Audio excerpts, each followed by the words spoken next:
Hello, Align Family Chiropractic members. How you guys doing today? Dr. Mitch here. There's an awful lot of buzz and stuff going around about the coronavirus, so I figured we'd just get a little update and see what's really going on in the world, all right? So looking up at the Washington Department of Health, they're saying that the majority of cases that are getting the coronavirus are more mild cases, and the mild cases can be treated with something as simple as staying home, drinking lots of fluids, and plenty of fluids, resting, and taking pain and fever medications. Now, a lot of those things are true. The pain and fever medications, I'm really going to go over why that I believe that's going to be counterproductive to what the body's trying to achieve here. But how severe is the coronavirus? Experts are still learning the range of the illness. Reported cases have ranged from mild illness, self-resolving, similar to the common cold, to more severe pneumonia. Some of them are requiring hospitalization. So deaths have been reported mainly in older adults who have other health conditions. Now, this brings me back to the next study that I was looking at. So they were doing some case study to see who was in the hospital, who is getting hospitalized because of the virus. Now it was an epidemiological study in seeing about 99 patients that were admitted to the hospital with coronavirus pneumonia, okay? So they did the study in Wuhan, China. 99 patients. Out of the 99, the average age of the patient was 55 and a half years of age. 67 men always get sick a little bit more stressed out, more whatever. 32 women. 50%. Now here is the real key factor. 50% of those patients that they were trying to figure out who is this affecting, their age, their ethnicity, their gender, all those different things.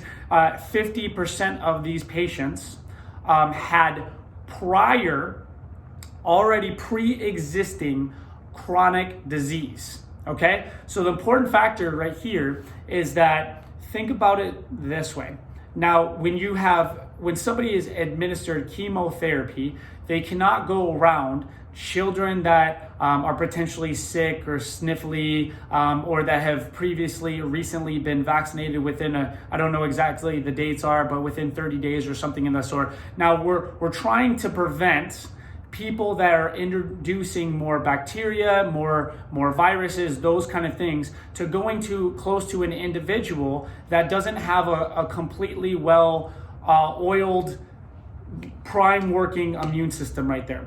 So if you're immunocompromised, immuno meaning immune system, compromised mean it's not working properly. If you're immunocompromised, all they're trying to do is to prevent those people being introduced to things that might hurt or kill them because their immune system isn't in a properly working form. So they're not going to be doing okay with those issues. Now, when people have pre-existing conditions, their immune system isn't working as well. So, for example, some of the things that we could do is, this is what they're recommending, right? This is what they're recommending. I call this the mama's always right kind of thing.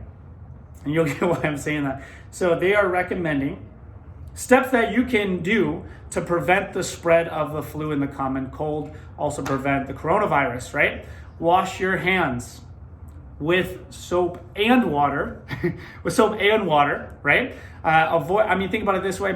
Every time my kids come home, first thing that we do is wash our hands. Their mame, their grandmother, every time they come home, they get picked up from school, they go ahead and they wash their hands. Now, avoid touching your eyes, your nose, your mouth with unwashed hands.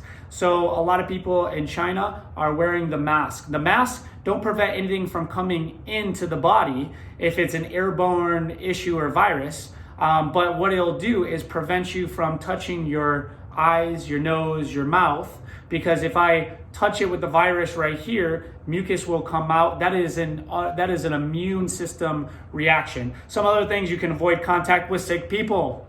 Okay, self-explanatory. Stay home while you're sick. Avoid close contact with others, right? Cover your mouth and your nose with a tissue or a sleeve when you are coughing or sneezing. Now,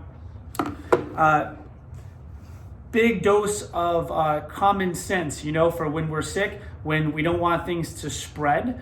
But the real important thing is not reaching for necessarily some kind of harmful chemical that is going to prevent the body from doing what it's designed to do, which is heal. Ultimately heal. It's supposed to heal. It's supposed to adapt. It's supposed to overcome. And so when we're thinking, I have a runny nose or I have drainage coming down my throat, here's an antihistamine. The histamine reaction, right? That mucus reaction is an immune system reaction. It is meant to catch, kill, and prevent the body from absorbing more microbes and microorganisms and viruses and bacteria. So it is a immune reaction. You don't want to deter the body from doing what it was designed to do in the first place.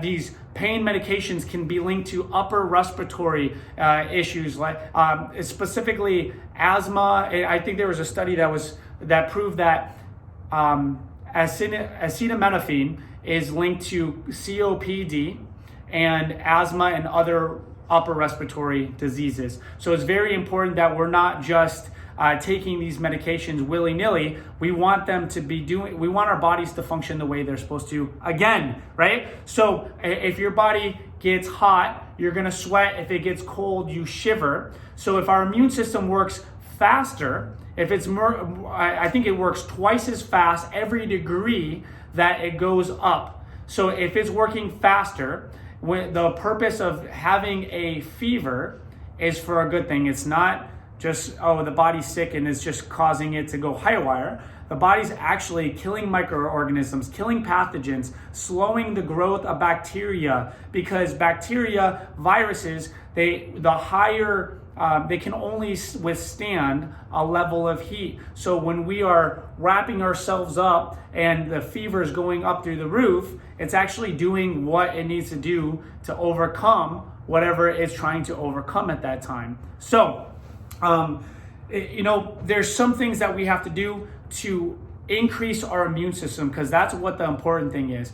Not by taking some more drugs, some more medication, some more XYZ, that usually isn't proven effective in the first place, but it also can be damaging to our bodies, decreasing our immune system and the proper reaction in the first place. So let's increase our immune system. The way that we can do that, obviously you already know how to avoid the common sense things, right?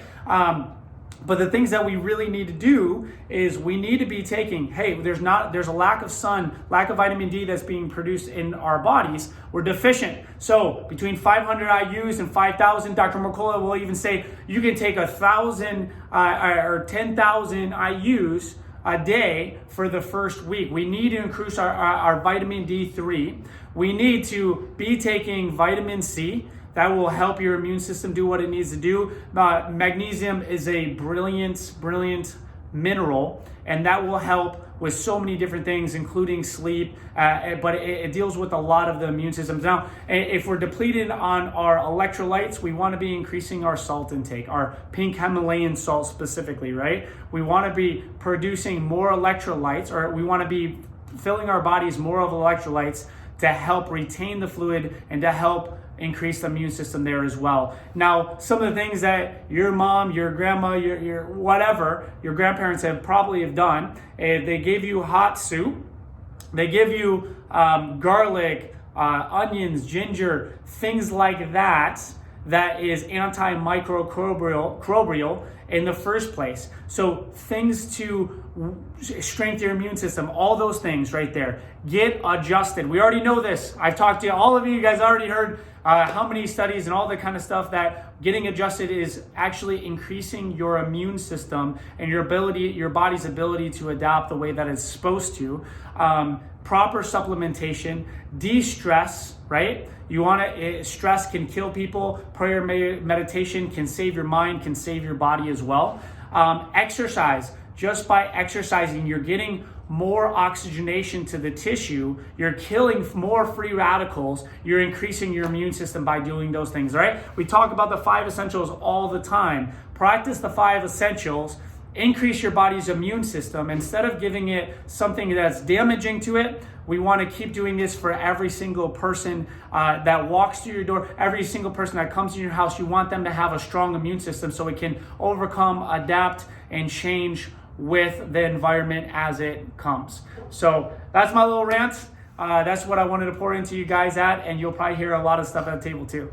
Talk to you soon. See you for your adjustments.